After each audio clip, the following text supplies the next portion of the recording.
요즘 이제 예산철이죠. 관련해서 한 말씀 드리겠습니다. 인공지능 대전환으로 반도체 등 첨단 산업이 빠르게 성장하면서 우리 경제도 이전과는 전혀 다른 여건을 맞이하고 있습니다. 산업 대전환이 만들 기회를 잘 활용해 국민 삶의 실질적인 도약을 이끌어내야 합니다. 특히 늘어난 재정 여력을 미래에 더 많은 열매를 수확하기 위한 씨앗으로 우리가 확실하게 삼아서 생산적 재정 전략으로 우리가 전환해야 되겠습니다. 지금은 눈앞에 재정 수치 관리에 매몰되는 우를 범할 때가 아닙니다. 소중한 미래 재원을 보다 효율적이고 또 생산적인 분야에 투입해서 지금의 10,000원을 내일은 10만 원, 또 그 후에는 100만 원으로 키우는 그런 지혜가 필요합니다. 정부는 불효불급한 예산은 과감하게 조정해서 재정의 건실한 운영을 도모해야 합니다. 그와 동시에 초격차 성장 촉진, 또 K자형 양극화 완화, 균형 발전, 인재 개발, 청년 미래 사다리 구축 등 핵심 국가과제 해결에 방점을 두고 예산안 편성을 잘 마무리해 주시기 바랍니다. 예산안 제출 이후에 국회나 또 우리 국민 여러분의 합리적인 대안에 대해서는 열린 자세로 검토해 주기 바랍니다. 어떤 기사들 가끔씩 보면 정부 정책이 국회의 의견을 받아들여서 수정을 하면 오락가락 비난하고 또 국회와 합의가 잘 안 돼서 하면 일방적이라고 하고 앞으로 가도 비난, 뒤로 가도 비난, 서 있어도 비난, 앉아도 비난, 누우면 누웠다고 비난 이런 경우가 있는데 거기에 너무 연연할 필요가 없습니다. 정책이란 당연히 정부가 안을 내고 또 국회가 심의해서 국회가 최종적으로 결정하는 것입니다. 물론 뭐 정부가 최선의 안을 만들어 당연히 내야 되겠죠. 그러나 그게 국회 심의 과정에서 변경된다고 해서 너무 그 자체에 흔들리지 않으면 좋겠습니다. 내년 예산이 모두의 성장을 위한 마중물이 될 수 있도록 모두가 함께 힘을 모아주시기를 당부드립니다. 현재 세계 각국은 미래 산업의 주도권 확보를 위해 국가 역량을 총동원한 총성 없는 경쟁을 벌이고 있습니다. 그 과정에서 산업 스파이나 해킹 등을 동원하는 불법 사례들도 끊이지 않습니다. 실제로 최근 한 외국 기업이 국내 기업을 상대로 반도체 기술 탈취를 시도했다는 취지의 법정 지원이 나오기도 했습니다. 국가와 기업이 수십 년에 걸쳐서 엄청난 비용을 들여 어렵게 축적한 기술과 노하우가 외부로 유출되게 되면 순식간에 산업 전체 생태계에 심각한 피해를 입게 됩니다. 기술 안보는 국가의 산업 경제를 떠받치는 근간이라는 측면에서 더욱 철저한 대비에 나서야 되겠습니다. 다음 달부터는 해외 기술 유출 범죄에 대한 처벌이 한층 강화됩니다. 이것도 필요한 일이지만 보다 중요한 것은 소를 잃고 도둑을 잘 잡는 것보다는 소를 아예 잃지 않도록 처음부터 외양간을 잘 관리하는 것입니다. 국정원과 경찰을 비롯한 관계기관은 핵심 산업기술 보호가 곧 국가안보다라는 자세로 대응 체계를 철저하게 확립해 주기 바랍니다. 기관 간의 정보 공유와 함께 공조체제도 물샐 틈 없이 구축해야 합니다. 국민과 기업들이 오랜 시간 피땀 흘려 일군 국가 핵심 기술이 대한민국의 지속적 성장을 견인할 수 있도록 기술 안보에 한치의 빈틈도 허용해서는 안 되겠습니다. 오늘 보고에 있는지 모르겠는데 지금 최근에 경찰의 기강 회의 문제 또 치안 문제에 있어서의 무책임 이런 것들이 꽤 문제가 심각하게 대두되고 있습니다. 사실 그 경찰들의 이 문제는 뭐 어제 오늘의 일은 아닙니다. 워낙 숫자가 많다 보니까 가지 많은 나무에 바람 잘 날 없다고 여러 군데서 이런 문제들이 생겨날 수 있습니다. 그 문제들을 최소화하기 위한 노력도 끊임없이 계속돼야 되겠고 또 그와 같은 문제를 해결하기 위한 시스템 정비도 사실 좀 필요합니다. 이게 경찰은 상명하복의 매우 중요한 국가 기관 조직인데 지휘 책임이라고 하는 게 매우 중요합니다.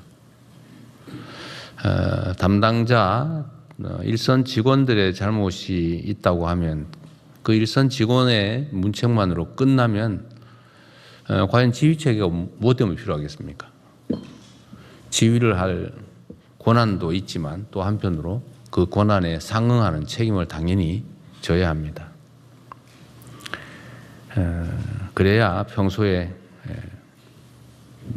조직 관리가 제대로 되지 않을까 그런 생각이 됩니다. 언제나 권력은 집중되면 문제가 더 커집니다. 똑같은 문제라도 권한이 커지면 미치는 영향이 커지죠. 그래서 권한의 크기만큼 책임도 강화되어야 됩니다. 지금 경찰이 아마 국가 기구 중에서 앞으로 가장 큰 권력을 행사하게 될 것 같아요. 그에 따른 우리 국민들의 우려가 매우 큽니다. 과연 이 큰 권한을 그 책임을 충분히 이행할 만한가에 대해서 의구심이 생기기 때문에 앞으로 경찰을 어떻게 개혁할지 이 경찰 개혁 기구에 대한 고민을 해 주시길 바랍니다. 이거는 총리실에서 좀 나서서 일단 어떤 방식으로 해 나갈지부터 국민들의 광범한 의견 수렴을 통해서 방안을 구상해 주시길 바랍니다. 최근에 외국인 연금 얘기가 좀 있었어요. 오늘 제가 미리 보고 좀 해달라고 말씀을 드렸는데 이따가 오늘 있죠. 네. 그건 뭐 논의를 할 텐데요. 비공개 논의 사안으로 되어 있네요. 하여튼 중요한 것은 어떤 제도를 설계하면 완벽할 수가 없기 때문에 빈틈이 생깁니다. 이 빈틈을 없애기 위한 노력도 당연히 중요한데 그 빈틈이 발견됐을 때 최대한 신속하게 그 빈틈을 메우는 보완이 필요합니다. 그러려면 그 문제가 생겼는지 안 생겼는지를 자체 점검으로는 다 완벽하게 안 되기 때문에 끊임없이 이게 현장에서 이 집행되는 과정의 문제점들을 살펴야 됩니다. 최근에 이 문제들이 여기저기서 지적이 되던데 어쨌든 좀 신속하게 대안을 마련해 주십사 말씀드렸는데 오늘 안건이 올라왔군요. 어쨌든 요건 이 사안 자체만이 문제가 아니고 다른 모든 국가 정책 사안들에 대해서 어쨌든 문제는 생길 수 있다. 그러나 그 문제가 생겼을 때 얼마나 신속하게 또 완벽하게 그 문제를 시정하느냐, 대안을 만들어내느냐가 진짜 실력이라고 생각됩니다. 다른 정책 분야에도 타산지적 삼아주시면 좋겠습니다. 촉법소년 그 연령 좀 하향 문제도 너무 오래 지연되는 것 같아서 신속하게 결론을 냈으면 좋겠습니다. 뭐 결론은 범위는 정해져 있죠. 한두 살 정도 범위 내에서 중대 반복 범죄에 대해서 낮춘다. 이 점에 대해서 우리 국민들의 의견이 어떠신지도 한번 다시 스크린 해본 다음에 좀 조기에 정리를 하고 입법했으면 좋겠습니다. 그리고 마침 오늘 시도지사 협의회장이 선출되셔가지고 오늘 우리 박찬대 인천시장께서 출석을 처음으로 해주셨는데 마침 오늘 국가 균형 성장, 균형 발전 얘기도 하는 판에 잘 오셨습니다. 당선을 축하드리고 아주 짧은 인사 말씀을 듣도록 하겠습니다. 아주 짧은. 네. 예. 예, 존경하는 대통령님 그리고 국무위원 여러분, 네, 대한민국 시도지사 협의회장 박찬대 인천시장입니다. 배석자인 저한테 이렇게 발언 기회 주신 대통령님의 세심한 배려에 감사를 드립니다. 수도권 1급 체제를 탈피해서 전 국토의 균형 발전의 대전환을 이뤄내야 되는 시대적 소명에 직면하고 있습니다. 하지만 이 자리에 오면서 수도권의 일원인 인천광역시장 박찬대와 전국의 시도지사 협의회장인 박찬대 사이에 두 개의 역할을 얼마나 균형 있게 잘 해내야 될지 상당한 부담감이 있습니다. 각 지역이 갖고 있는 고민을 이재명 정부가 국정에 잘 녹여낼 수 있도록 돕는 것이 저한테 주어진 사명이라고 생각됩니다. 실질적으로 도움이 되는 현장의 제언들을 부지런히 전해 올리도록 그렇게 하겠습니다. 이재명 정부의 철학과 국정 방향을 깊이 새기고 돌아가서 정부의 좋은 정책들이 지역 현장 곳곳에 성공적으로 뿌리내릴 수 있도록 그렇게 노력하겠습니다. 언젠가 대통령님 말씀, 지자체장의 정책과 역할에 따라서 한계 상황에 내몰린 시민들의 삶과 목숨이 그대로 달려있다라는 말씀이 떠올려집니다. 예, 열심히 참석해서 좋은 의견도 내고 그리고 현장에도 바로 전달될 수 있도록 함께 하겠습니다. 감사합니다. 네, 아주 짧진 않았는데 의미 있는 말씀 감사드리고요. 인천시장이 아니라 지방광역정부협의회장이신 거죠? 네, 그렇습니다. 네. 꽤 많이 충돌할 겁니다. 예, 수도권과 지방에. 인천도 수도권이라서. 인천도 수도권인데 서울과 경기 사이에 네, 그렇죠. 예, 곤란한 중간쯤에 지점이 약간 애매함이 있을 겁니다. 어쨌든 환영합니다. 네, 회의 다음 진행하시죠. 예, 2호 회의는 경제부총리께서 진행해 주시겠습니다. 예, 제가 2호 순서는 진행하겠습니다. 먼저 부처 보고가 있겠습니다. 첫 번째 보고로 중동 전쟁 관련 비상국정 운영 및 대응 현황은 제가 보고를 드리겠습니다. 미국의 대이란 경제 제재 강화 발표가 미국 시간으로 어제 8월 24일, 한국 시간으로 오늘 아침에 발표가 되었습니다. 이런 사유 등에도 오늘 아침에 그 국제 유가가 90불 내외로 유지되고 있습니다. 브렌트유가 오늘 아침에는 92불대, 그리고 WTI가 85불대를 유지하고 있습니다. 이 전쟁이 장기화됨에 따라서 인플레이 또는 재정 부담 우려, 그리고 최근에 미국의 빅테크가 회사채 발행이 확대되는 등으로 인해서 주요국의 장기 국채금리가 상승하는 등 글로벌 금융시장의 변동성이 확대되고 있습니다. 이 글로벌 장기 금리 상승과 함께 우리 10년물 국고채의 경우에도 4.327 해서 최근에 하여튼 이 4%대를 넘어서고 있는 상황입니다. 미국의 경우에는 그 4.7불, 그 일본 경우도 지금 2.89 정도에서 이렇게 높아지고 있는 그런 상황입니다. 환율은 수출업체의 달러 매도 등으로 11개월 만에 1,400원대로 하락해서 오늘 현재 1,380원대를 움직이고 있습니다. 수출은 호조세를 이루고 있어서 그 금년 상반기 코스피 상장사 영업이익이 전기전자의 경우는 675%, 전기전자 이외에도 64% 증가하는 등 호조세를 보이고 있습니다. 특히 그 기쁜 소식은 벤처 투자가 역대 최대로 기록을 했습니다. 상반기에 8조 9천억 해서 54%가 증가하는 그런 상황입니다. 소비도 카드 매출액이 백화점이나 슈퍼마켓, 편의점은 증가되고 있습니다만 소상공인 체감지수는 여전히 낮은 상황입니다. 그래서 골목 상권의 소비 회복 속도는 더딘 모습이고 또 금리가 상승한다든 이런 상황에서 소상공인의 어려움이 예측이 되기 때문에 이쪽에 정책 역량을 집중하겠다는 말씀을 드리겠습니다. 대응 방향입니다. 공급망은 원유는 우회 항로를 통한 조기 도입 촉진, 그리고 비축류 수압 재가동뿐만 아니라 납타 석유화학 제품에 대해서는 긴급 수급 조정 조치도 연장할 계획으로 있습니다. 요소수나 요소, 주사기, 주사침의 경우에도 매점 매석 금지 연장을 추진하겠습니다. 민생에 있어서는 가장 정책에 중점을 두고 추진하겠습니다. 특히 취약계층, 소상공인, 자영업자 등의 부당 경감의 총력을 대응하겠습니다.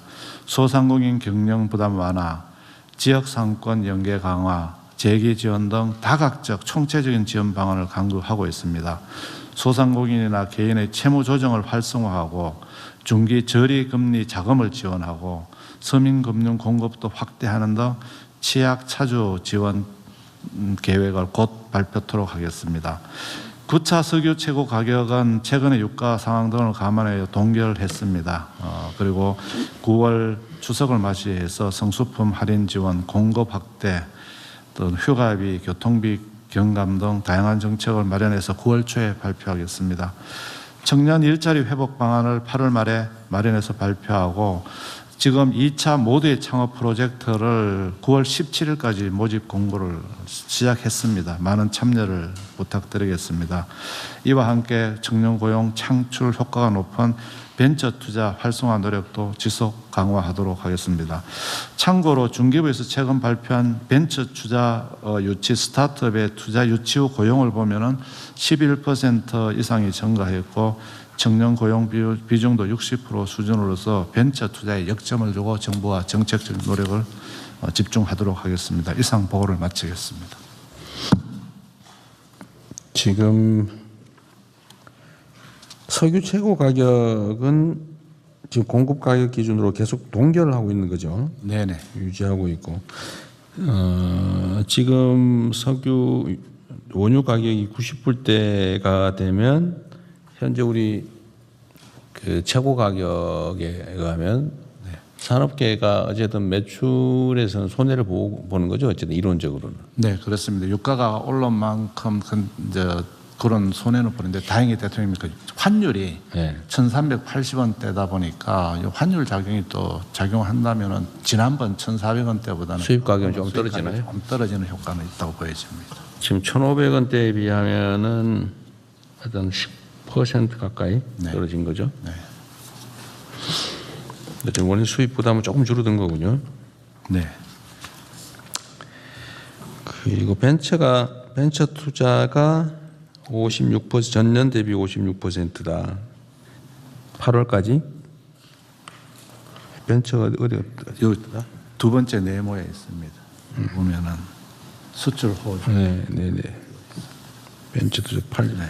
이게 지금 전반기 대비한 거. 전반기 상반기가 작년 상반기 대비해서 네. 50% 늘었다 그런 거군요.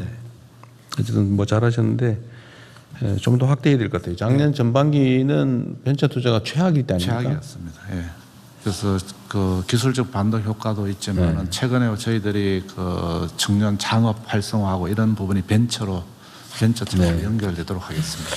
알겠습니다. 다른 국무위원님들 의견 있으면 말씀하시고 다음 한 건으로 넘어가죠. 예, 더 이상 의견이 없으시면 원안대로 접수하겠습니다. 다음은 독자 AI 모델 개발 도전 의미 성과에 대해 과학기술정보통신부 장관께서 보고해 주시기 바랍니다. 네, 지난주에 독자 AI 모델 2차 발표가 있었습니다. 독자 AI 모델 개발 도전의 의의와 성과 그리고 향후 방향에 대해서 보고 드리도록 하겠습니다. 지금 이 순간에도 AI는 인류 역사상 유례 없는 속도로 진화하고 발전하고 있습니다. 최근에 미국과 중국은 자국의 최상위급의 AI 모델에 대한 해외 접근을 차단했거나 앞으로 차단 중인 논의를 하고 있는 것으로 알려져 있습니다. AI 모델은 이제는 국가 안보 그 자체라고 할 수 있습니다. 독자 AI 모델을 만든다는 것은 그 기술을 다룰 수 있는 인재 그리고 그 인재들이 성장할 생태계를 이 땅에 갖는 일이라고 할 수 있습니다. 그리고 이 생태계는 다시 더 우수한 인재를 대한민국으로 불러들일 수 있습니다. 실제로 독자 AI 모델 개발 프로젝트에는 79개의 기업, 대학 등이 참여하였고 1,000여 명이 넘는 AI 인재들이 이 도전에 함께하고 있습니다. 실제 경제적인 측면에서도 이 엔트로픽의 시총을 보면은 이 제조업을 능가할 정도로 높은 가치를 만들어내고 있습니다.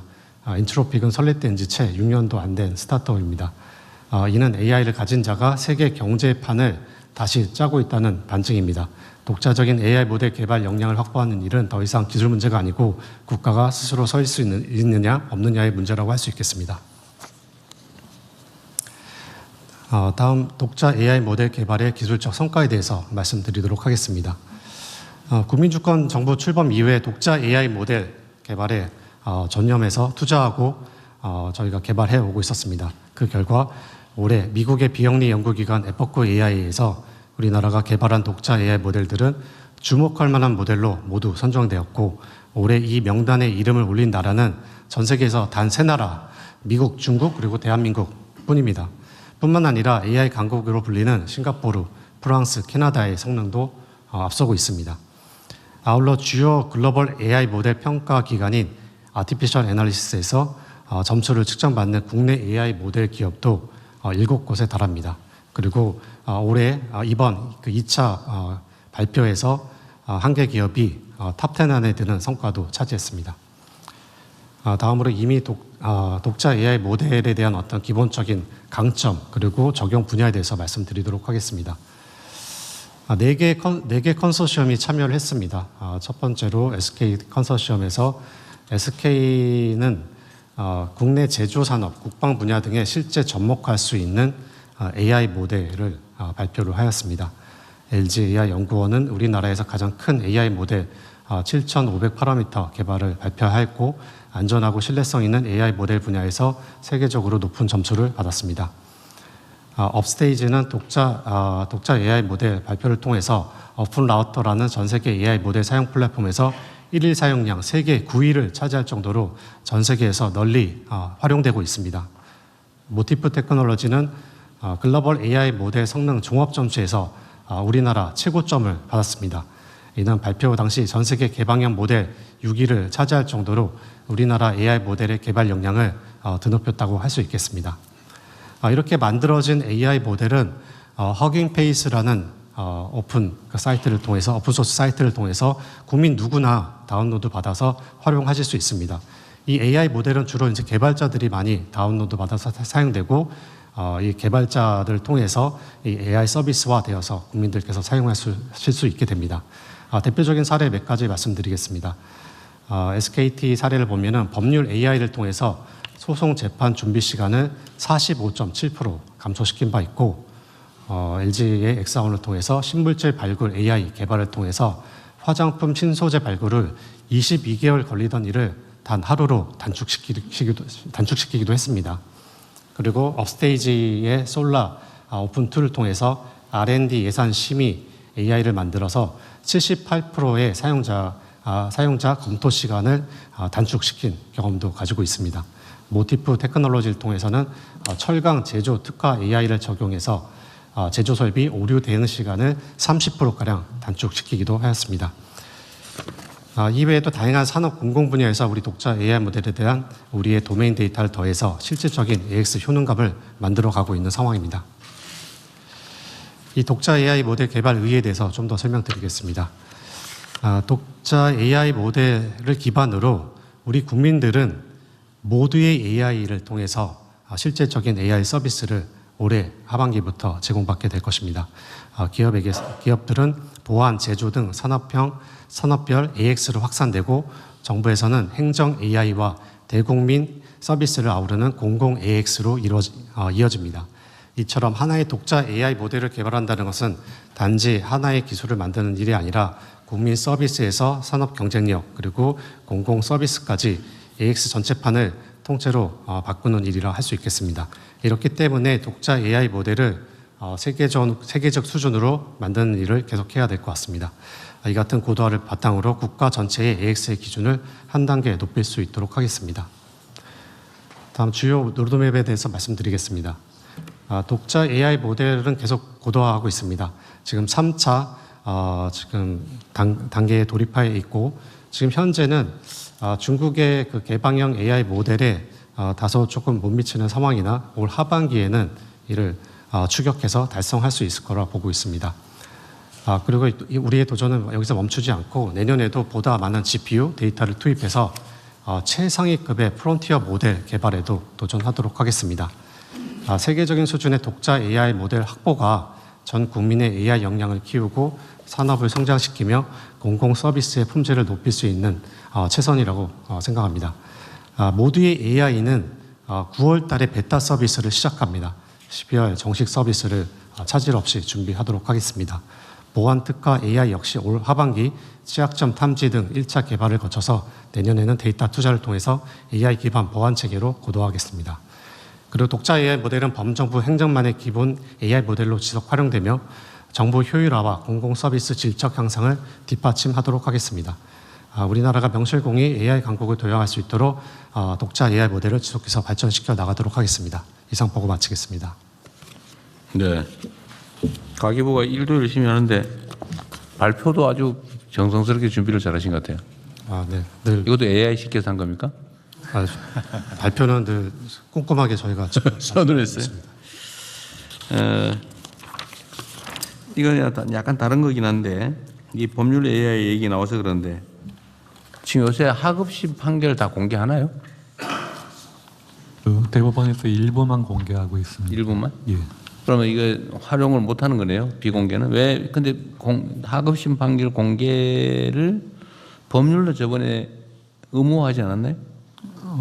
그러니까 일정을 지금 뭐 단계적으로 나눠 갖고 그래요? 예, 그 정해져 있고 일단은 그 공개하는 그 법원 행정처 쪽에서 적극적으로 공개하려고 하지를 않는 게 가장 큰 원인인 것 같습니다. 그 원래 뭐 저 개인정보 때문이라는데 그 익명 처리하면 되잖아요. 예, 그렇습니다. 그거는 사실 이유가 되지 않습니다. 기계적으로 바로 요새 처리가 익명 처리는 뭐 A, B, C, D, E, F 뭐 해가지고 전부 다 예, 익명은 그렇게 나가고 상적으로 돼 있습니다. 있잖아요. 예. 그거 한번 챙겨서 별도로 한번 보고 한번 부탁드립니다. 예, 지금 그러겠습니다. 진행 법률상 어떻게 돼 있는지 실제는 어떻게 가고 있는지 예. 이게 국민들한테 매우 관심이 높은 것 같은데요. 그 다음에 지금 어쨌든 이게 작년 하반기부터 이제 우리가 인공지능 분야에 미래 첨단 산업 투자를 시작을 했는데 어쨌든 생각보다 시간에 비해서 성과가 빨리 나는 것 같긴 하네요. 근데 일부에서 그런 지적을 하는 건 있더라고요. 그 뭐라고 그러냐면 이거 그 다음 단계가 뭐냐. 네. 요까지 좋은데 요거 다음 단계는 과연 정부가 책임질 수 있는 거냐. 준비는 돼 있냐 이런 지적을 하긴 하더라고요. 그런 측면에서 이제 독자 AI 모델 처음 시작할 때는 대한민국의 그 GPU 자원이 너무 없다 보니까 이렇게 경쟁 방식으로 이제 몰아주기식으로 이제 저희가 구성을 했는데 계속 이렇게 할 수는 없을 것 같습니다. 지금 그 독자 AI 모델 개발하는 그 크기 파라미터를 한번 보면요. 지금 3,000억 파라미터에서 7,500억 파라미터 이 정도를 만들어내고 있는데 빅테크의 그 프론티어 모델들은 그 수조 단위가 넘습니다.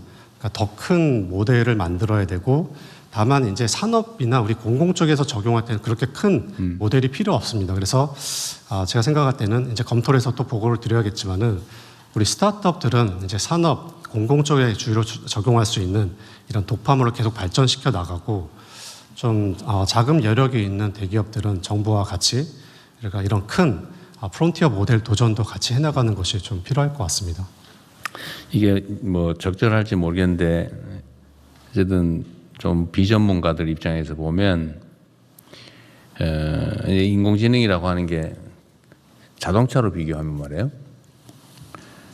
과거에는 이제 수레 달구지를 끌고 다니던 시대, 자전거 타고 다니던 시대에 자동차 개발 경쟁이 시작됐다. 최첨단 자동차를 개발하고 엔진을 설계하고 뭐 배기가스를 어떻게 하고 이런 복잡한 문제를 국민이 모두 알 필요는 없는 거죠. 우리 국민들이나 개별 기업들이 필요한 거는 그렇게 잘 만들어진 자동차를 어떻게 쓸 거냐, 어떤 용도로 어떻게 잘 활용할 거냐 이게 중요하잖아요. 네, 맞습니다. 운전면허를 따고 또 그거를 뭐 사업에 활용하고 또 뭐 운수 사업을 만들고 화물 사업을 만들고 하여튼 이렇게 인공지능이라고 하는 걸 기본적인 토대를 구축해주면 국민들은 이걸 어떻게 활용할 거냐의 기회를 갖는 거잖아요. 그 기회를 넓혀주는 게 우리 정부가 할 일이죠. 네, 맞습니다. 근데 그 중에 하나가 소위 지금 말하는 공공 AI 에이전트, 뭐 좀 말이 좀 어려워서 그런데 하여튼 인공지능 비서를 한 명씩 국민들한테 다 붙여주겠다 그 말이잖아요. 네, 맞습니다. 그러니까 우리 스마트폰에 이게 제가 정확하게 얘기했는지 모르겠는데 저기 어느 회사에 뭐 내가 뭘 하기 위해서 뭐 어떤 서류가 필요한데 이거 떼어가지고 그 회사에 접수하는 거 좀 해줘. 이렇게 하면은 원래 자 서류 만들어서 당신은 적격이 됩니다. 자격이 됩니다. 그러니까 하세요. 그러면 해줘라고 승인을 하면 그 회사에 접수를 착 해주고 이렇게 정도는 돼야 되는 거 아닌가요? 네, 그런 서비스를 그런 공공 AI 서비스를 이제 모두 AI 통해서 제공을 해드리고 그게 11월부터는 가능해진다는 취지인가요? 아니면 그보다 약간 수준이 낮다는 얘기인가 혹시? 그 12월부터는 그 정도의 서비스가 이제 가능해질 겁니다. 지금도 이제 행안부에서 비슷한 이제 국민 AI 비서 서비스를 지금 하고 있고 좀 더 발전시켜서 국민들께서 일단은 저희가 목표로 하는 바는 지금 그 대통령께서 말씀하신 내용도 우리가 필요한 부분들을 직접 명령을 내려서 AI가 수행을 하게 됩니다. 그런데 본격적인 AI 에이전트 시대가 열리면은 AI가 판단해서 알아서 그런 작업들을 좀 해올 겁니다. 필요한 어떤 공공의 어떤 뭐 서비스들, 복지 프로그램들을 알아서 찾아서 우리 사용자, 국민들이 그걸 누릴 수 있게. 사실은 대부분의 그 국민들이 AI를 잘 사용하시는 분도 있지만 잘 사용하지 못하시는 분들도 있습니다. 이런 분들한테는 이런 AI 에이전트 서비스가 굉장히 좀 필수적이라고 생각하고 잘 사용하지 못하시더라도 AI가 알아서 AI 에이전트끼리 서로 소통도 하고 필요한 정보를 찾아오고 관련된 서비스를 신청하고 그 혜택을 이제 받아오는 것까지 이런 걸 목표로 하고 있습니다. 그 이름 좀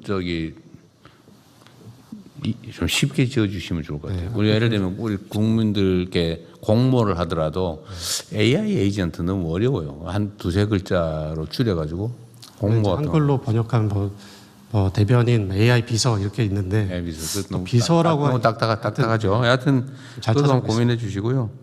지금 정부 정책 관련해서 이게 막 정책 종류가 수백 종이잖아요. 예를 들면 예를 들면 어떤 장애인이 나한테 제공되는 서비스가 뭐가 있을까? 예를 들면 뭐 교육이든 아니면 뭐 복지든 뭐 주택이든 뭐 온갖 정책 종류가 예를 들면 특정 그 장애인에게 적용되잖아요. 근데 본인이 그걸 알 수가 없단 말이에요. 네, 맞습니다. 예를 들면 청년들도 요새 그런 얘기를 한다고 해요. 도시에 너무 많아가지고 정신이 하나도 없다 이거. 그중에 차라리 몰아서 몇 개로 아주 압축해서 해주면 안 되겠냐 이런 지적을 한대요. 그래서 정부 입장에서는 이 정책들을 나름의 이유가 있어서 칸도 치고 대상도 좀 제한하고 조건도 제한하고 상황도 제한하고 기간도 제한하고 뭐 이런 복잡한 설계를 안 할 수가 없잖아요. 그러면 이거를 수용하는 입장에는 뭐 이리 복잡하게 만드냐라고 할 수밖에 없죠. 정부가 친절하고 섬세하면 할수록 수혜자 입장에서는 예를 들면 수요자 입장에서는 점점 더 머리 아파지는 거예요. 근데 이런 것들을 정리해서 딱 제공할 수 있어야 되거든요. 정부 입장에서 온갖 가지 정책을 막 이 수백 가지를 해서 당사 입장에 이걸 다 뒤져봐야 되는 지금 상황이란 말이에요. 지금은. 근데 이것도 압축을 해가지고 우리 주인님은 이런 거 있으니까 이런 것만 하면 됩니다. 뭐 이런 걸 갖춰가지고 한번 신청해 볼래요? 이렇게 물어볼 수 있는 정도는 돼야 되는 거죠. 네, 그게 이제 그 AI 에이전트 서비스의 핵심이고요. 네. 그러니까 저희 이제 정책들이 다양해지더라도 거기에 최적점의 어떤 그 판단을 아마 합니다. AI가 이제 판단을 하고 의사결정하고 그 해당 내용들을 적합하게 찾아와서 국민들께서는 사실 그 내용들을 다 알 필요가 없습니다. 그렇죠. 자기한테 해당되는 것만 알면 되죠. 네, 그러니까 그런 정도는 지금 준비하기에 따라서 얼마든지 해낼 수 있을 것 같아요. 지금 현재 AI 수준으로도. 다만 지금 우리 충분히 정부가 이걸 하는데 각 부처들도 좀 비슷할 텐데 이 소위 이제 정보 공유가 제일 문제죠. 그래서 그러려면 정보를 예를 들면 특정인의 AI 에이전트는 모든 부처에 관계된 자기 정보를 다 알 수 있어야 되죠. 물론 뭐 국민에게 공개된 정보는 말할 것도 없고 그 말고 자기 고유 정보를 각 부처에 다 산재해 있는 것을 본인 거는 본인 확인할 수 있어야 되잖아요. 근데 이게 혹시 딴 데로 셀까 봐 지금 걱정하는 것도 있죠. 네, 뭐 그런 부분도 있습니다. 칸을 잘 쳐야 되는 거죠. 그죠? 본인만 볼 수 있게, 본인만 접근할 수 있게. 본인의 AI 에이전트만 접근할 수 있게. 근데 과연 이게 옆으로 유출 안 된다고 볼 수 있냐? 그 에이전트를 믿을 수 있냐? 이 문제는 다 해결되어 있는 거예요. 그 부분은 이제 그 여러 가지 보안상의 여러 가지 좀 검토들을 좀 해야 됩니다. 근데 다만 이제 그 일단 첫 번째로 사실은 일단 모든 부처와의 데이터와 이제 연결을 하고 이제 API와 연결을 하는 이런 작업들이 이루어질 텐데 그러다 보면은 대통령님 말씀하신 그런 전 보안적인 좀 이슈가 있을 겁니다. 그래서 이 개인 AI 에이전트를 사실 처음부터 굉장히 그 보안성을 요하는 수준의 에이전트를 만들어내지는 못할 것 같습니다. 왜냐하면 이제 그 정도로 이제 사용하시면서 점점 사용하는 범위가 이제 넓어질 거고 그러다 보면은 이제 개인의 어떤 그 정보나 이런 것들이 노출되면 안 되는 그런 영역까지 이제 좀 접근이 가능할 수도 있겠죠. 예를 들어서 공공 쪽은 우리가 좀 통제를 할 수 있을 겁니다. 다만은 이 공공 AI 서비스뿐만 아니라 지금 민간 AI 서비스로 확장해 나가는 과정에서 그런 문제들은 충분히 나타날 수 있기 때문에 그런 부분 충분히 좀 저희가 검토하고 염두에서 준비하도록 하겠습니다. 그게 많이 고민해야 될 부분 같더라고요. 예를 들면 정부가 모든 걸 만들어서 이렇게 제공할 때는 그 보안 문제는 어느 정도는 통제가 가능한데 이걸 또 그런 식으로 하면 사실 발전이 잘 안 되잖아요. 네, 맞습니다. 어떤 토대를 제공을 하고 소위 플랫폼 같은 걸 제공을 하고 그 안에서 민간이 경쟁을 할 수 있게 해줘야 되는데 민간이 참여하면 필연적으로 정보 문제가 발생하잖아요. 개인정보 보호 문제가 발생하잖아요.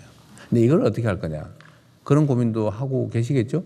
네, 그 부분은 이제 저희 개인정보위원회랑도 같이 좀 논의를 좀 해나가고 있고 지금 우리가 다만 이제 말씀하신 대로 이제 딜레마는 있습니다. 이제 AI를 국민들께서 충분히 잘 사용하실 수 있도록 제공하는 측면에서의 어떤 우선순위를 어느 정도 둘 것인가가 좀 중요한 것 같습니다. 네, 근데 그 두 가지가 잘 조화가 돼야 될 텐데 그렇다고 구더기 무서워 잘못 담그면 진보가 안 되니까. 또 너무 많이 하면 위험이 너무 커지면 또 안 되고 그 균형점을 잘 잡아야 될 것 같긴 합니다. 네. 그렇다고 너무 절제하면 안 되잖아요, 그죠?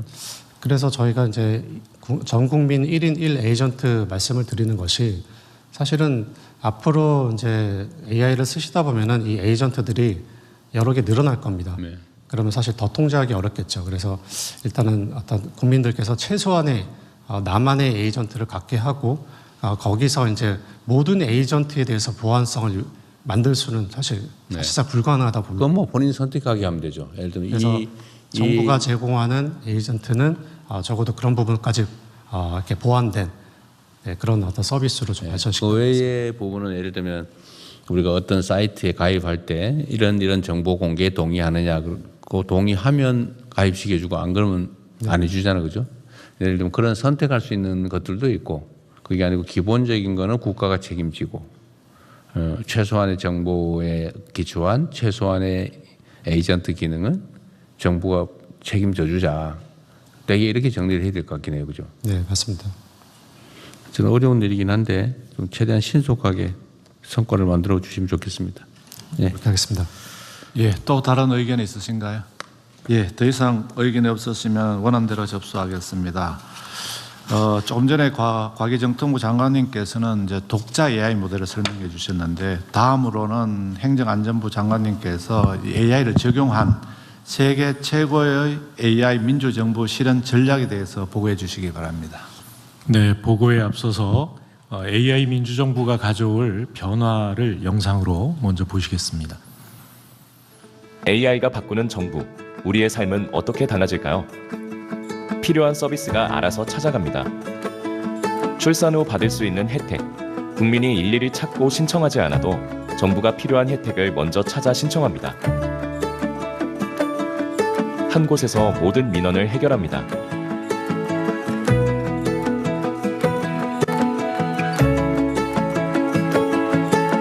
어디에서 무엇을 찾아야 할지 몰라도 필요한 정책과 서비스는 한 곳에서 이어집니다. 현장의 아이디어를 서비스로 만듭니다.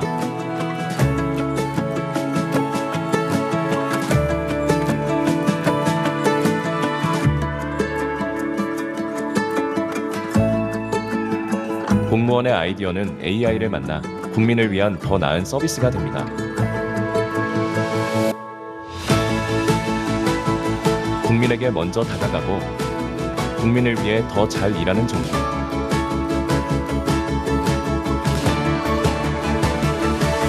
AI 민주정부입니다.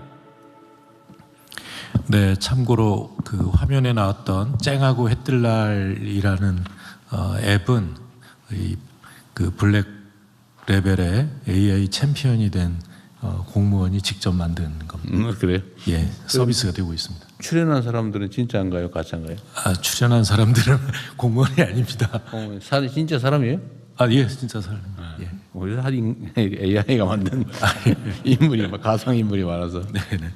예, 보고 드리겠습니다. 세계 최고의 AI 민주정부 실현 전략을 보고 드리겠습니다. AI 민주정부는 국민이 국정의 실질적 주체가 되는 국민 주권의 가치를 AI 시대의 정부 운영 방식으로 구현하기 위한 핵심 전략입니다.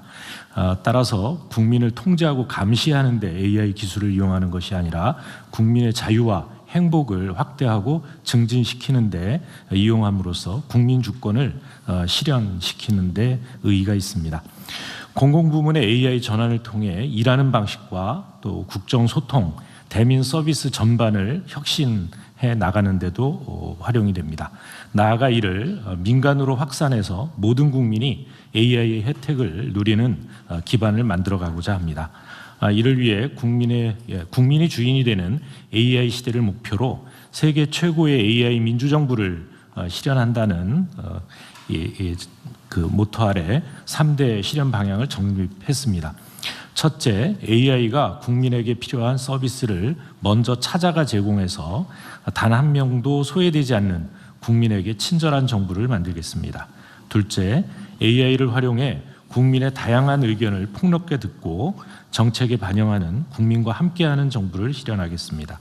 셋째, AI와 공무원이 협업해서 행정 업무를 혁신하고 공무원은 국민의 삶에 더욱 집중하는 국민의 유능한 정부를 구현하겠습니다. 이렇게 셋이 for the people, by the people, of the people을 구현하겠다는 의미가 되겠습니다. 다음 페이지입니다. 먼저 친절한 정부를 위해 국민이 체감할 수 있는 AI 서비스를 대폭 확대하겠습니다. 대민 상담 분야에서는 복지, 안전, 세금 등 국민 체감도가 높은 5대 민생 분야에 24시간 밀착형 AI 상담 체계를 구축하겠습니다. 서비스 이용도 더욱 편리하게 바꾸겠습니다. 대민 서비스를 통합적으로 제공하고 모두의 AI 등과도 연계해서 다양한 공공 서비스를 쉽고 편리하게 이용할 수 있도록 하겠습니다. 국민 안전도 더욱 세심하게 챙기게 되는데요. 국민안전24를 통해 22개국 다국어 정보를 제공하고 AI가 위험 상황을 분석해 필요한 정보를 미리 안내하겠습니다. 둘째는 함께하는 정부를 위해 AI 기반으로 국민과의 소통을 넓히고 사회 문제 해결을 지원하겠습니다. 국민과의 소통을 위해 AI를 활용한 모두의 광장을 구축해서 국민의 아이디어가 실제 정책으로 이어지도록 뒷받침하겠습니다. 정보 접근성도 높이겠습니다.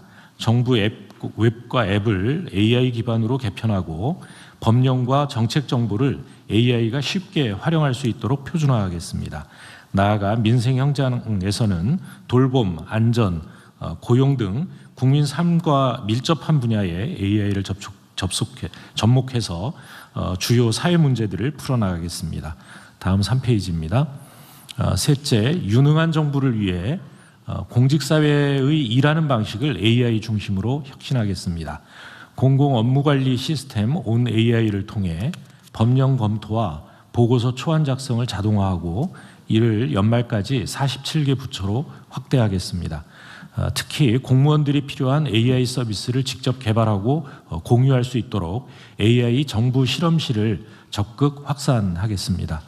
또한 의약품 심사, 건축 인허가, 기상 예측 등 각 부처의 고유 업무 특성에 맞춘 특화 AI 모델을 고도화해 나가겠습니다. 끝으로 AI 민주정부 구현을 위해 인재, 성장, 제도, 운영 기반을 마련하겠습니다.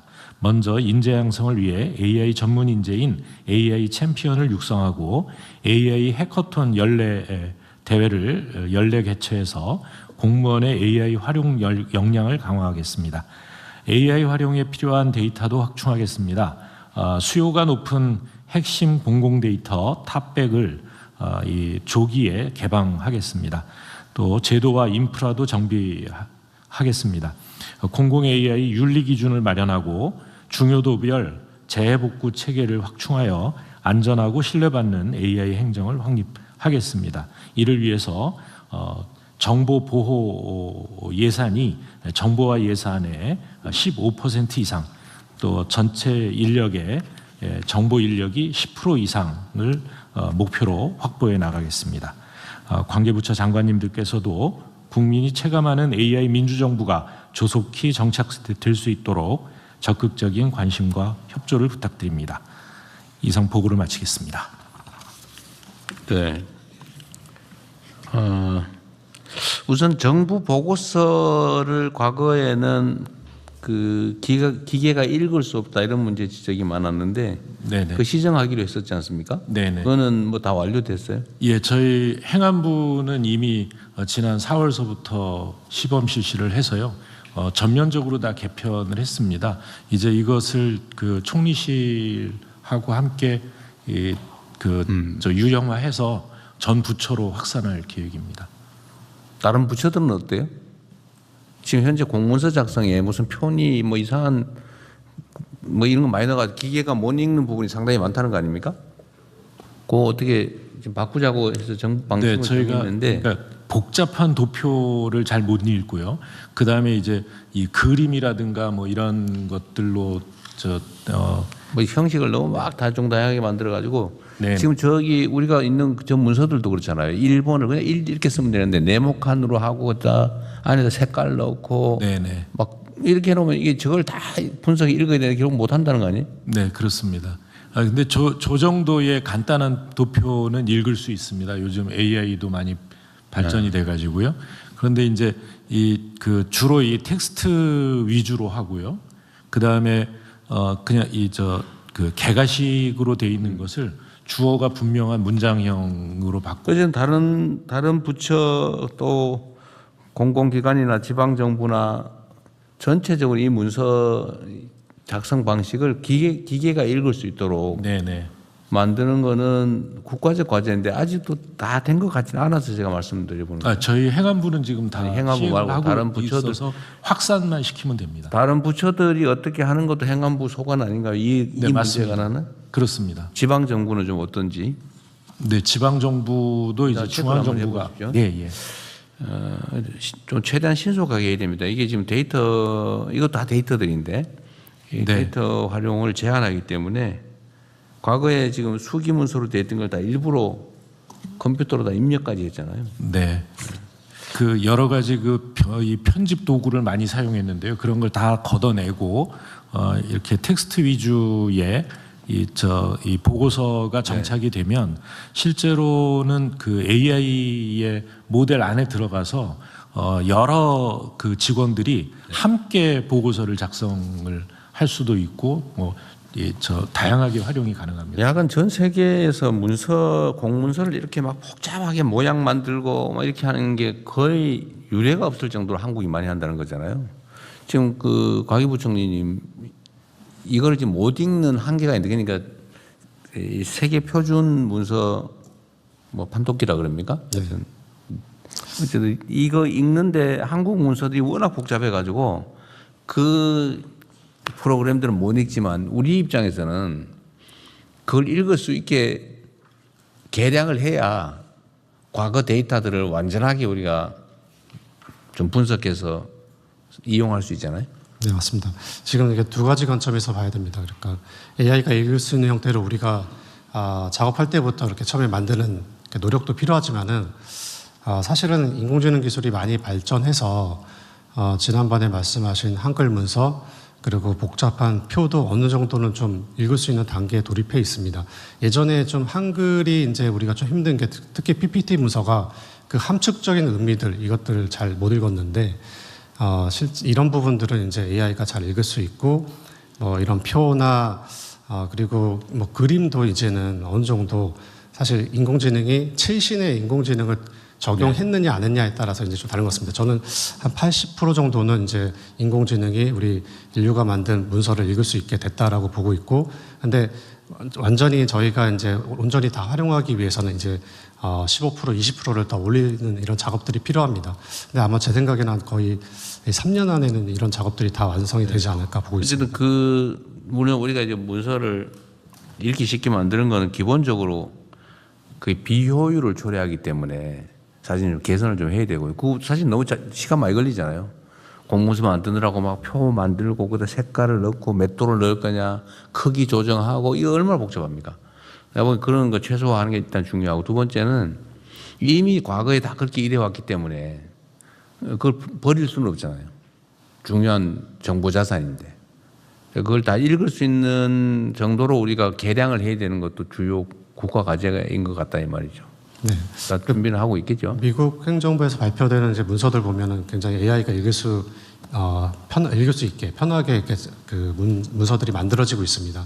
그래서 저는 그거는 뭐 저희 과기정통부의 노력보다는 행안부에서 지침을 좀 강하게 새로 만드는 건 할 텐데 과거에 이미 그렇게 만들어진 문서들 지금 뜯어 고칠 수는 없으니 그거를 읽을 수 있도록 프로그램을 만드는 거는 과기부에서 좀 더 신경을 써야 될 일인 것 같다고 말이죠. 그 부분은 두 가지로 제가 나눠서 계속 신경 쓰고 새로 하는 건 뭐 좀 할 거고요. 이미 정한 방침이어서. 그다음에 행안부 장관님 이거 제가 공무원들이 예를 들면 우리가 막 몇 달에 걸쳐서 막 한 과 단위 팀 단위가 모여가지고 하는 일들을 요새는 이 인공지능 프로그램을 이용해서 그 한 일 사무관이 뭐 순식간에 처리할 수 있는 프로그램을 며칠 안에 만들어냈다 이런 얘기를 우리 자주 듣잖아요. 그러니까 사실 이 정부 업무가 사실 가장 루틴한 것이고 규칙에 기반하기 때문에 마음대로 막 하거나 막 돌출적으로 바꿀 수 없잖아요. 정부 행정이라고 하는 게. 그래서 인공지능이 가장 친화적인데 이거를 각계 공무원들을 좀 훈련을 시켜서 지금 다 계획이 있긴 한데 훈련을 시켜서 자기가 처리하는 업무를 전부 다 인공지능화 해 나가면 정부 업무가 엄청 효율화될 거 아닙니까? 이게 해야 될 일인데 이게 잘 사실 그렇게 막 관심 있는 공무원들은 막 열심히 막 공부해가지고 그런 걸 만들어내지만 상당수의 공무원들은 옛날 하던 대로 수십 년 하던 일이니까 그냥 또 다 손으로 쓰고 막 결제하고 이러고 있을 것 같아요. 근데 이거를 좀 더 빨리 바꾸는 방법 중에 하나로 그 인센티브를 좀 과감하게 줄 필요가 있지 않을까. 물론 페널티도 좀 필요하죠. 예를 들면 인공지능화가 우리가 지금 이미 닥친 우리의 현실인데 공직자들이 이해에 대한 이해가 부족하다든지 업무를 과거형으로 계속 그대로 한다든지 자기가 그렇게 하면 결국은 고객인 국민한테도 그런 방식의 과거형 업무를 요구하게 돼 있거든요. 자기가 이해를 못하니까. 그렇게 되면 국가 전체가 지체되기 때문에 어쨌든 공직자들이 빨리 바뀌어야 되는데 그 인센티브의 한 방식으로 말이에요. 좋은 프로그램을 만들면 본인이 그 팔거나 뭐 더 얘기하면 창업을 하거나 이렇게 할 수 있는 기회를 주는 거는 지금 현재는 안 되죠. 그 공직자가 창업하는 데는 좀 어려움이 있을 거고요. 다만 그 프로그램을 이 정부에서 그러니까 그 구매를 해서 일반화 시키는 거는 필요할 것 같고요. 또 우리 이제 그 과기부에 두게 되는 AI 개발팀이 있지 않습니까? 혁신 추진단. 잘 만든 것도 아무래도 아마추어가 AI를 통해서 하다 보면 모든 공무원이 쓰는데 다소 문제가 있을 수 있거든요. 그런 걸 잘 검토해줘서 그래서 이 전체 공무원들의 업무 효율을 높이는 데 이용될 수 있도록 그렇게. 제가 왜 이 얘기를 하냐면 공직자들의 그 노력이나 아니면 창의성이라고 하는 게 한계를 가져요. 예를 든다면 과거에 우리가 코로나 위기를 극복할 때 그 마스크가 어디에 몇 개 있냐. 네네. 이걸 그때 내 기억으로는 3일인가 5일 만에 그러니까 민간인 전문가들이 모여서 만들어냈다는 거잖아요. 네, 프로그램을 만들었습니다.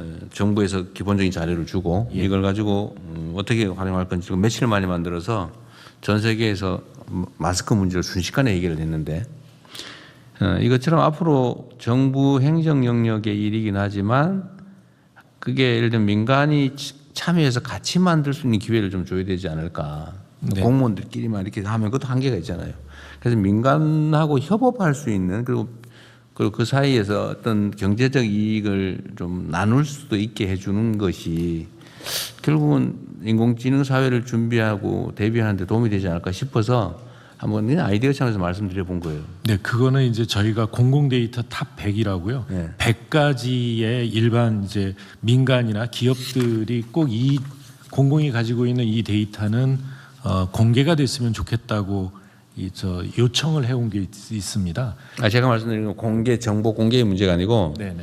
프로그램을 어쨌든 아주 다종다양한 창의적인 이제 프로그램들이 만들어질 수 있는데 일단은 그 기반이 지금은 가장 많은 데이터가 있는 게 정부 영역이라서 그 데이터를 활용한 프로그램을 만들 때 민간에게도 기회를 좀 주고 보안이 유지되는 범위 내에서 예를 들면 네. 전에 그 마스크 공급 시스템 만들듯이 좀 그렇게 민간에게 좀 기회를 주거나 아니면 공유하는 게 훨씬 이제 이 AI 전환에 도움이 되지 않을까 싶어서 드린 말씀입니다. 이게 일단 지금 공직사회 안에서만 하고 있는 거잖아요. 네네. 그래서 그거 한번 연구 한번 해보세요. 예, 그 개발 방식을 좀 연구를 해보겠습니다. 네, 연구를 한번 해보십시오. 지금 여기서 뭐 결론을 낼 수는 없을 것 같고요.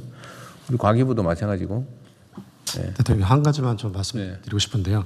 실제로 이제 공무원들이 인공지능을 활용해서 이제 지금 만드는 것들은 실제 현업에서 좀 불필요한 업무들 그리고 좀 불편했던 것들을 개선하는 일들입니다. 근데 사실 이런 업무들을 할 때 업무 시간에 못하고 이렇게 퇴근하고 좀 하는 경우가 많습니다. 그래요? 어떻게 보면 이 일을 온전히 본인 일로 인정을 못 받는 경우도 많은 것 같습니다. 그래서 이런 것들도 저희가 일로 인정하고 사실 이런 업무들을 전담할 수 있는 이런 어떤 뭐 인력 지정도 좀 필요해 보입니다.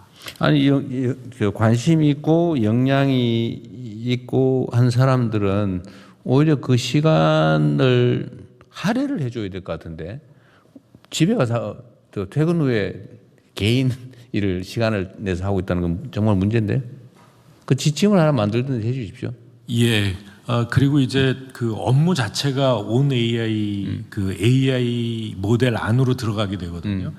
그리고 그건 자기가 해야 될 중요한 공무인데 왜 그걸 근무 시간에 못 하고 집에 가서 하게 만들죠? 예. 지금까지는 아마 이걸 공무라고 생각을 안 해왔던 것 같은데요. 취미 활동 비슷하게. 예, 그런 것 같은데요. 이게 이제 그 온 AI하고 AI 정부 실험실이라는 거는 뭐냐면 그런 프로그램을 주로 만들려고 하는 사람들에게 AI 엔진을 제공을 해주는 거거든요. 그래서 그런 것들도 이제 업무 시간을 이용해서 사용할 수 있게 그렇게. 과기부 장관은 아마 어디서 들은 얘기가 있어서 저런 말씀을 하실 텐데 하여튼 저런 걱정이 나오지 않게 네네. 그 당연히 업무 효율 개선을 위한 노력을 당연히 업무로 인정을 해줘야지 그걸 개인 취미 활동 취급하면 안 될 것 같습니다. 네. 네, 저 문체부 장관입니다. 저도 저희 부서 내에 있는 그 AI 챔피언 행안부에서 가서 교육도 받고 하는 친구들이랑 한번 이렇게 간담회도 하고 자주 만나고 있는데요. 그 친구들의 가장 큰 고민은 지금 말씀하셨듯이 일괄호 인정을 못 받고 있고 또 하나는 개인 비용으로 구독을 하고 비용까지 심지어 어떤 조직, 그러니까 산하기관도 보면 조직마다 다 달랐어요. 어떤 곳은 지원을 받는 곳도 있고 대부분은 지원을 못 받는 곳도 있어서 개인이 자기가 뭐 구독료를 내서 하기도 하고요. 또 하나는 이런 일은 이미 이제 관심을 가지고 보기 시작한 친구들한테는 눈에 보이는 이렇게 개선하면 되겠네가 보이지만 전혀 모르는 나머지 구성원들한테는 왜 저걸 저렇게 눈 감고 다니니까 안 보이죠. 그래서 서로 이런 뭐 뭔가를 시도해 보려고 하는 부분들에서 뭔가 선을 넘어야 되는 거에 대한 부담들이 있는 것 같습니다. 그래서 방금 부총님이 말씀하신 대로 뭔가 좀 부처 내에 돌아와서도 공식화 시켜주고 그런 부분들이 좀 현실적으로 잘 작용되고 대통령이 말씀하셨듯이 뭔가 활동하는데 인센티브가 느껴지게끔 본인들이 자부심을 가질 수 있게끔 환경을 만들어주는 게 필요한 것 같습니다. 네, 그렇게 해 나갈 거고요. 지금 말씀하신 이제 유료로 이용을 하고 있다고 말씀하셨는데요. 지금 이제 4개 부처에 대해서만 지금 온 AI가 제공이 되고 있고 12월까지는 47개 중앙부처 전체로 제공이 될 텐데 그러고 나면은 그러니까 정부가 가지고 있는 AI 모델을 무료로 사용을 하게 된다. 행안부 장관님, 저런 걱정들이 이제 현장에서 실제로 부딪히는 문제 같아요. 예를 들면 비용 문제도 사실 마찬가지죠.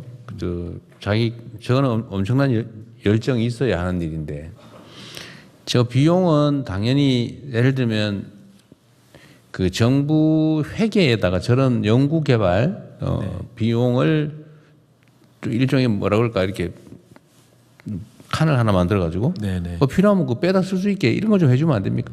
예, 아마 그런 항목이 좀 있나요? 돼 있을 텐데요. 그러니까 그 AI 공통 기반을 마련하기 위해서 예산을 좀 행안부가 확보해 놓고 있는 게 있습니다. 얼마나 있어요? 기획예산처에서 금액을 정확히 알지는 못합니다만은 내년도 AI 그 전 국민 교육과 함께 공공 분야에 대한 이 교육 등을 위해서 예산이 반영된 걸로 알고 있습니다. 저런 게 이제 해봐야 뭐 수백만 원 수준일 테고 좀 액수가 많으면 결제하면 될 텐데 좀 이제 자기 사무 또는 어쨌든 공무와 관련된 뭐 프로그램 개발이나 이런 거는 적극 권장을 해야 되거든요. 지금 사실 너무 아깝게 역량 낭비하고 있어요. 뭐 100만 명이 넘는 이 고급 인력들이 그 수치 정리하는 거 막 표 만들고 이거 한다고 세월 다 보내잖아요.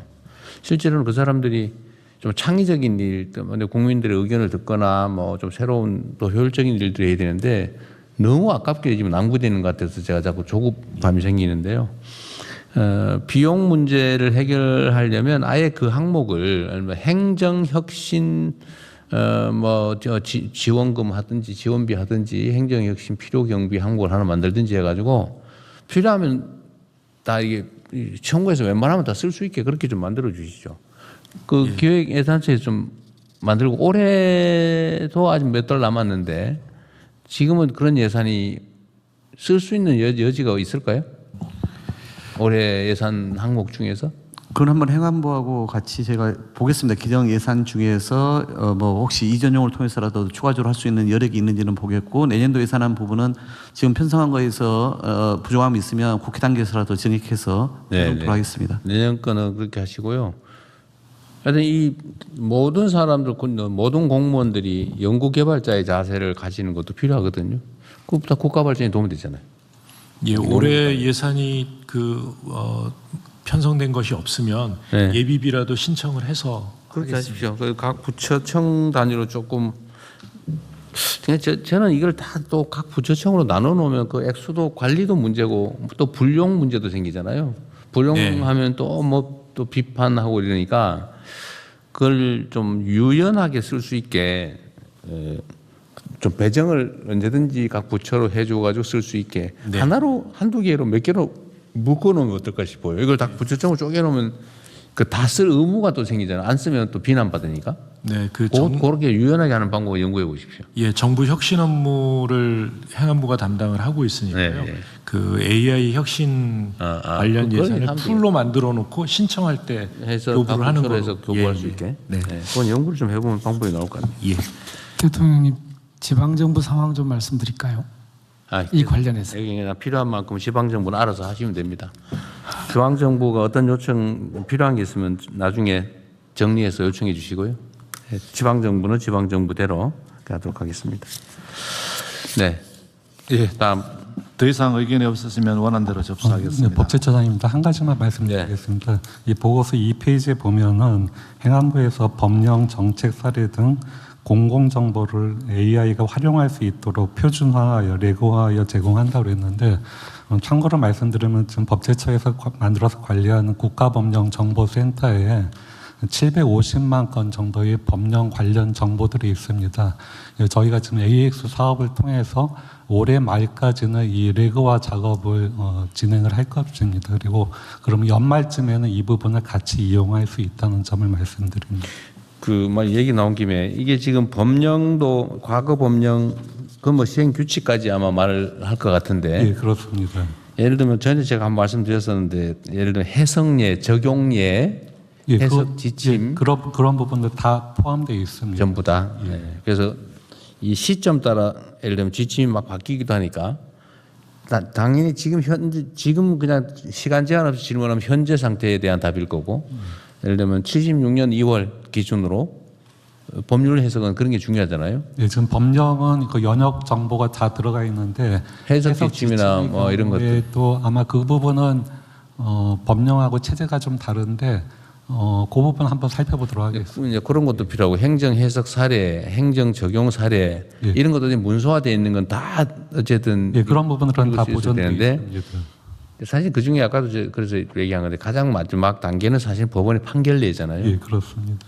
이 판결 사례들이 반드시 필요합니다. 그러지 않아도 이 법령 정보를 토대로 뭔가 판단을 하고 추론을 해서 의미 있는 결과를 낼 때는 판결 정보가 굉장히 중요한 자원으로 작용을 하게 될 겁니다. 어쨌든 그건 아까 말씀드렸으니까 잘 챙겨주십시오. 예. 다음은 국민의 일상을 바꾸는 고속철도 통합에 대해 국토교통부 장관께서 보고해 주시기 바랍니다.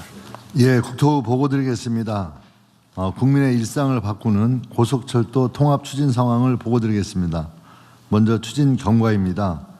국토부는 고속철도 이용 편의와 효율성 제고를 위해 KTX SRT 통합을 9월 1일자로 통합을 완료시키겠습니다. 그간 교차 운행과 중년 운행을 통해서 안전성을 검증하고 통합 운행계획 수립, 통합 앱 구축 등 통합 기반도 마련하였습니다. 노사정 협의체를 통해 쟁점을 해결하고 재경부, 공정위 등 관계기관과 적극 협력하여 절차를 신속히 진행하였습니다. 다음으로 이번 통합의 주요 성과를 말씀드리겠습니다. 먼저 고속철도 좌석을 1일 주중으로는 약 1만 5천석, 주말은 약 1만 7천석을 추가 공급합니다. 특히 좌석 부족이 극심했던 수서역의 좌석은 약 30% 확대됩니다. KTX 운임은 현재 SRT 수준으로 평균 10%를 낮추고 기존 SRT 운행 구간에도 5% 마일리지를 적립하여 좌석 공급 확대 효과를 국민들에게 돌려드리겠습니다. 통합 앱 코레일 플러스를 출시하여 고속철도를 비롯한 모든 철도를 하나의 앱으로 예매하도록 하고 마일리지 쿠폰 등 모든 철도 서비스를 혜택이 좋아지는 방향으로 일원화하여 국민이 체감할 수 있도록 이용 편의를 개선하였습니다. 아울러 좌석 공급도 지역별로 균형 있게 확대하고 일반 열차 환승 할인과 관광 상품 등을 연계하여 통합의 효과가 지역 경제에도 확산되도록 하겠습니다. 개통 준비와 사후 관리에 대해 보고 드리겠습니다. 이번 통합은 무엇보다 안전을 최우선으로 준비하였습니다. 국토부와 코리엘 SR은 운행, 차량, 역사 시설 등 분야별 준비 사항을 함께 점검하고 있습니다. 특히 새로운 구간을 운행하는 기관사의 교육과 수사역 등 이용 수요가 크게 증가할 것으로 예상되는 주요 역사의 혼잡 관리, 비상 대응 체계도 빈틈없이 준비하겠습니다.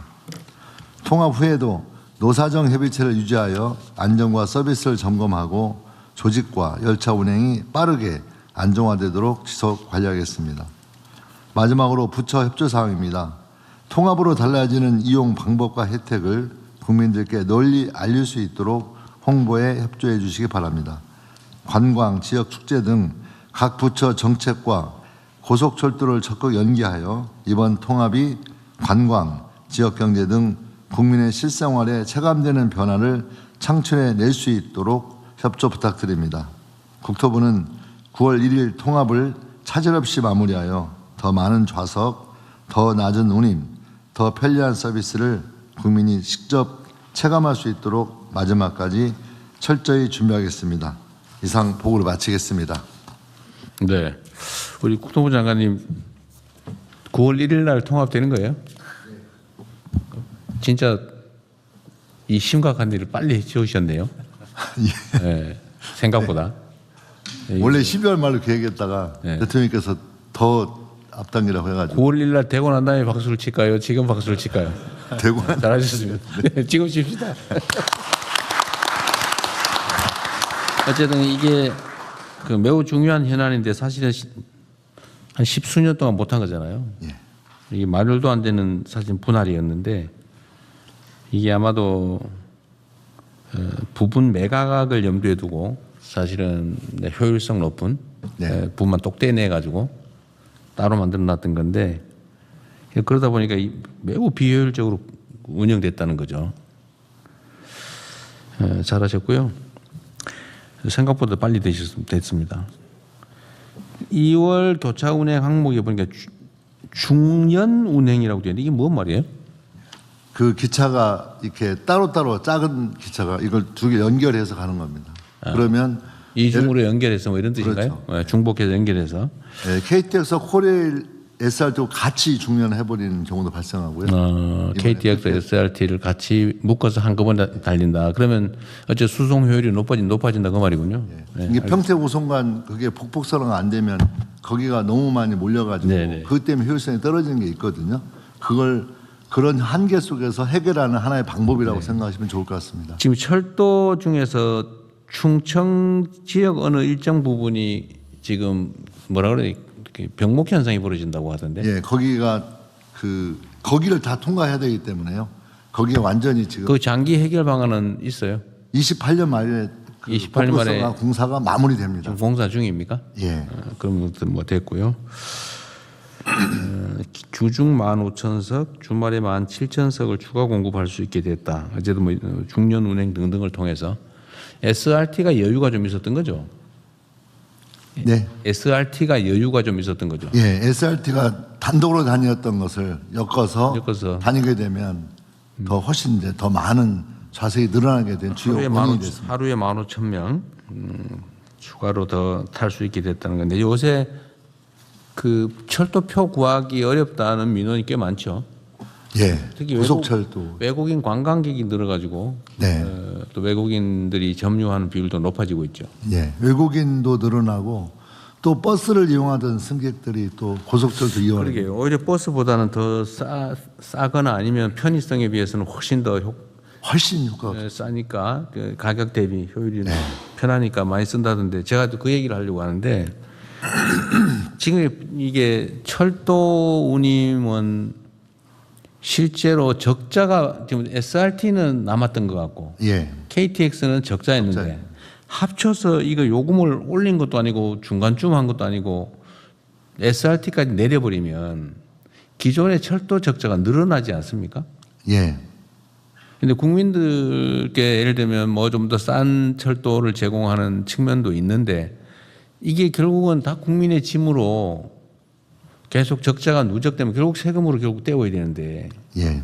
왜 그랬을까요?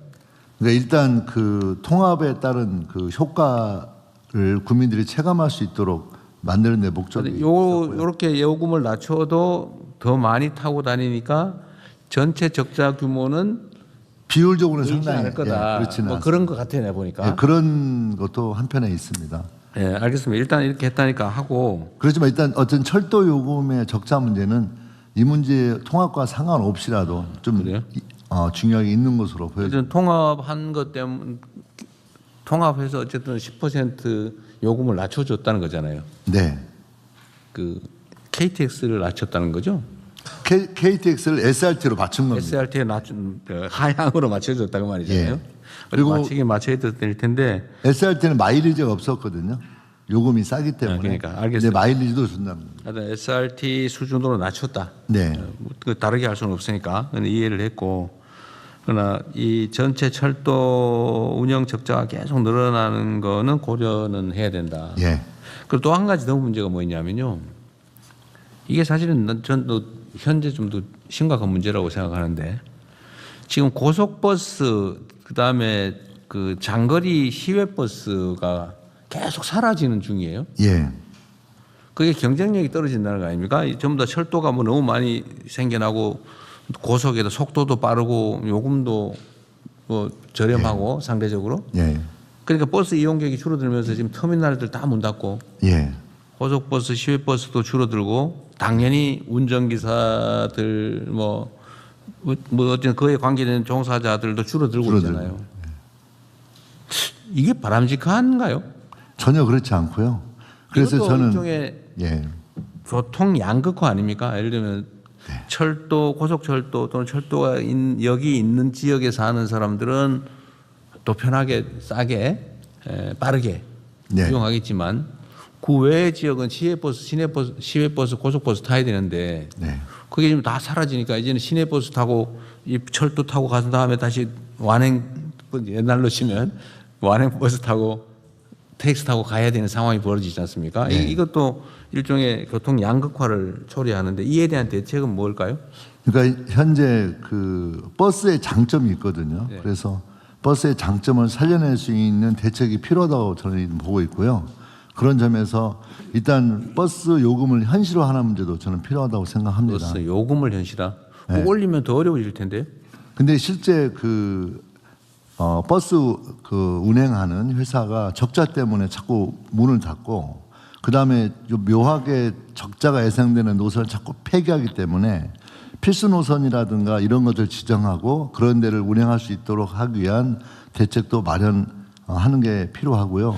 일정한 요금 현실화도 필요한 문제라고 저희는 인식하고 있습니다. 그러니까 요금 현실화는 뭐 전면적인 해결책은 아닐 것 같고요. 네. 버스 그러니까 이게 손님이 있는 노선은 버스 요금을 올리면 도움이 되지만 손님이 줄어들고 있는 데는 올리면 더 줄어버릴 가능성이 많죠. 네. 그럼 이 문제를 어떻게 할지를 검토를 좀 하시면 좋겠습니다. 예, 지금 종합대책 마련하는 과정에 그랬어요? 있습니다. 지금 저기 소위 인구 소멸지구나 이런 데는 그 경제 원리에 따라서는 대중교통을 전혀 운영할 수가 없기 때문에 예를 들면 뭐 수요 응답 차량 네. 그럼 전화하면 오는 걸로 아니면 아예 택시로 뭐 통행을 시킨다든지 뭐 이렇게 지금 대안들을 지방 정부들은 만들고 있던데 중앙 정부 입장에서도 중앙 정부는 광역간 교통을 책임지잖아요. 네. 이 광역간 교통도 철도가 많이 발달한 곳은 좋아지는데 점점 지방도 또 양극화되는 측면이 있어서 철도가 닿지 않는 곳에 대한 버스들은 어떻게 할 거냐. 네. 필요하다면 뭐 일부 재정 지원을 뭐 중앙 정부하고 일부 원래 지방 정부들이 하게 돼 있긴 한데 광역 버스 사무가 지금 지방 사무로 넘어가 버렸죠. 네. 제가 그것 때문에 경기도 지사 할 때도 사실 중앙 정부하고 좀 다툰 일이 있는데 이 광역간 버스는 사실 광역 지방 정부 책임이라고 하면 그 범위를 벗어나는 부분은 해결할 수가 없는데. 네. 그건 광역간 시 고속버스나 이런 거는 지금 중앙정부 소관인가요? 고속버스는? 예. 고속버스는 그렇고. 그건 조정하고 협의하고 있습니다. 어쨌든 광역간 교통 문제에 대해서는 버스 문제는 좀 더 고민을 깊이 해야 될 것 같습니다. 예. 종합대책 마련하겠고요. 네, 네. 한 가지 좀 주목해 줬으면 좋겠다고 생각하는 건요. 이 비용 문제가 있게 되는데요. 무인 자율주행 DRT가 그 개발 속도가 굉장히 빨라지고 있기 때문에 그 속도를 빠르게 되면 인건비를 절약한 상태에서 그 무인 자율 DRT가 활성화가 된다면 굉장히 많은 효과가 있을 것으로 저희들은 예상하고 있습니다. 그것도 감안해서 예. 어떤 교통 양극화도 우리 사회가 이제 뭐 온갖 영역의 양극화 문제가 발생하고 있는데 교통 편의, 교통 복지라고 할까요? 뭐 하여튼 이 측면에서의 양극화도 문제고 특히 철도 통합 그다음에 요금을 내리면서 또 그 양극화를 격화시키지 않을까 하는 걱정이 좀 되긴 하네요. 네. 네, 대통령 이제 철도 요금 인하된 거는 이 공정위 결정입니다. 두 개사가 이제 통합되니까 그 통합돼서 독점이 이제 더 강화됐다 이런 측면에서 공정위에서 일종의 공정위 결정에 따라서 된 건데요. 경쟁 제한 행위이기 때문에 그렇습니다. 그런데 이게 공기업을 그렇게 또 볼 수 있느냐라는 거는 달리 봐야 될 것 같아서 대통령이 적절히 지적하신 대로 이게 상당히 심각한 또 문제가 있습니다. 그래서 이거를 3년 동안 이렇게 하게 돼 있는데 1년 후에는 공공기관 평가하는 데서 의견을 제시해서 다시 한번 들여다볼 필요가 있습니다. 이게 이제 적절히 지적하신 대로 상대 가격 문제도 있고 그래서 이게 고속버스나 이런 쪽에 미치는 영향도 있고 사실 국민들이 수요가 폭발하고 있는데 철도는 5년, 10년 내에는 증설이 안 되는데 가격마저 이렇게 되면 오히려 국민들이 표를 못 구하는 난이 더 가속화될 필요가 있어서 여러 가지를 종합적으로 검토를 해보겠습니다. 지금 제가 어쨌든 그 문제 때문인데 지금 외국인 관광객이 급증을 하면서 거의 다 이 고속철도를 이용하기 때문에 우리 국민들이 표를 못 구한대요. 싼 건 좋은데 문제는 표를 못 구한다. 이용을 아예 못 한다는 거예요. 근데 이건 그러다 금방 이게 증설할 수 있는 게 아니니까. 하여튼 그 문제를 말씀드린 겁니다. 그리고 그 얘기는 좀 다른 측면인데 공정거래위원회? 네네. 그것도 한번 연구를 한번 해보세요. 예를 들면 민간 기업들의 기업 결합, 독점화, 과점화에 대해서는 제재를 강화해서 뭐 예를 들면 요금이나 판매 가격을 못 올리게 하는 건 맞는 것 같아요. 그거는 억제가 기본이니까. 근데 공공 분야에서 국가 공기업을 그건 원래 기본적으로 독점인데 담배 이런 거 다 독점 아니에요 원래. 근데 이걸 쪼개놨다가 지금 이제 정상화한 건데 이거 이미 벌어진 일이라서 할 수 없고. 근데 향후라도 국가 공기업하고 또 지방 정부 공기업 이런 거하고 민간 기업하고 똑같이 처리하는 게 맞는지 한번 점검을 한번 해보십시오. 네, 그리하겠습니다. 네. 비난에 흔들리지 않고 민생을 챙기는 실용적 행정혁신부터 교통복지의 사각지대까지 세심하게 논의된 이번 국무회의, 대한민국이 나아갈 방향에 대해 여러분은 어떤 기대감이 드시나요? 다양한 의견을 댓글로 자유롭게 남겨주세요.